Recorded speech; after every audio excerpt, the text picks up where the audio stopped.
and I just put the knife on one side of his neck and I just pulled it across. And he bled. I had this sense of relief, yeah? Even though the guy was gurgling and I knew that he was dying, I just stood there and I looked over him and I could see the blood coming from his neck. And I had this sense of relief. It sounds horrible. But I just watched him bleed out and I was happy. I was fucking happy. I was born in 1969 in a place called Aldershot, which is in Hampshire. You know, it's a military town. My father was military, based in Tupara. But he became, you know, he lost his job in the army and we moved to London when I was 2 years old. He got a job working for a place called the Duchy of Cornwall, which is Duchy of Cornwall residence, which is Prince Charles's residence. Because he was ex-military, he got a job as a caretaker, living caretaker, come security guard. But my dad was a paedophile, who systematically, when we moved to London, started abusing me and my sisters.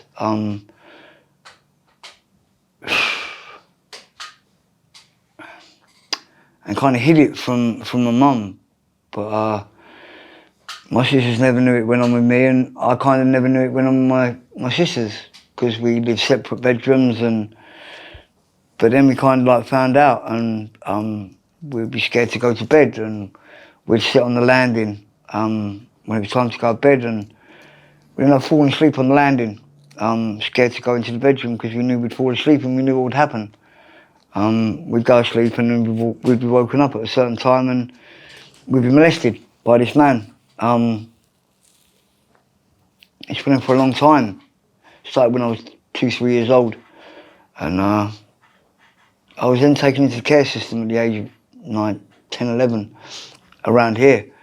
Sheridan Road, a place called Beechcroft. Then I went into a place called Oxford Gardens in Ladbroke Grove, and then Compton Street on the edge of the road. But I was systematically abused in the care system as well. Back in the 80s, it was rife, and it was unheard of. It was like swept under the carpet. We was made to be a bad person. But I had this mad notion, if I got rid of this guy that kind of did what he did to me, this guy would no longer be able to hurt me and my family. So I took his life. I attempted, but then I went through with it, and I cut his throat. So, sorry to cut you off, Smurf. So whose throat did you cut? My father. Simply because I didn't do it for me, I did it for my sisters. And I thought by getting rid of this guy, he'd no longer be able to have any power, or he'd no longer be able to hurt me, but I was wrong. Because even though I took his life, and I got a life sentence with a tariff, the guy still lived rent free in my head. He rules and dictated all my life. Lack of trust in people, not being close to people, not trusting people. It just basically fucked my life up. And you know, I took to substances. I found substances at, you know, a young age when I got out of prison. And what substances did for me was put a blanket over everything that happened to me, but only temporarily. Smurf, so talk me through when you took his life. Talk me through that day. I had a notion. I just had a delusion. And I was with my key worker. My mum wanted to see me, and she wanted me to go around the house, and my key worker took me round, and it was my birthday, 21st of June, and 1982. And they asked me if they wanted to come up with me, and I said no. And I took a knife with me. I took a lock knife with me. And I already had it in my head that I was going to do something to him. But I took the lock knife anyway. And when I got in the house, you know, I didn't go straight into the front room. I kind of like, my mum took me into the kitchen. And by this time, my mum really didn't know that I'd been sexually abused. She didn't know nothing about what happened to me. I just had this notion, I just went into the front room and he was sitting on the sofa. And I remember going behind the sofa, I just walked behind the sofa, I grabbed the top of his head, I pulled it back to the back of the sofa. He struggled, I struggled, I put a bigger grip on. I was only young, but I had this strength that came from fucking nowhere. And I just put the knife on one side of his neck and I just pulled it across. And he bled. He started gurgling. And then I had this great sense of fucking relief. I had this sense of relief. Yeah, even though the guy was gurgling and I knew that he was dying, I just stood there and I looked over him and I could see the blood coming from his neck. And I had this sense of relief. It sounds horrible. But I just watched him bleed out and I was happy. I was fucking happy. And I stayed there. I stayed there until the police came. My mum had no clue why I did what I did. She had no fucking clue. I told her 6 years ago, when I was in recovery. And she said, why didn't you tell me back then, son? Why didn't you tell me back then? Mum, you was married to someone. Who the fuck are you going to believe?